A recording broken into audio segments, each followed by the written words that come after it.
Assalamu alaikum warahmatullahi ta'ala wa barakatuh. Yan uwa ina roƙon ka idan baka yi subscribe ba, ka yi subscribe sannan ka danna mana alamar ƙararrawa ta yadda za ka samu sababbin shirye-shirye namu. Insha Allah yau za mu yi bayani ne akan yadda za ka hana wasu su saka ka a cikin group na WhatsApp ba tare da izinin ka ba. Abu na farko da ya kamata ka yi, za ka shiga cikin WhatsApp naka. Idan ka shiga WhatsApp za ka ga wannan alamomin guda uku 'yan ɗigoguna a sama haka, sai ka shiga.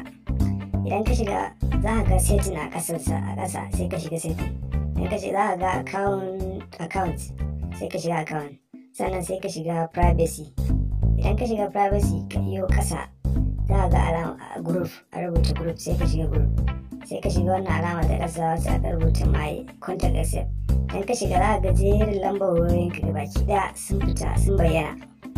Sannan sai ka ga idan kai a sama za ka ga alamar kamar select all kilo, sai kai select all.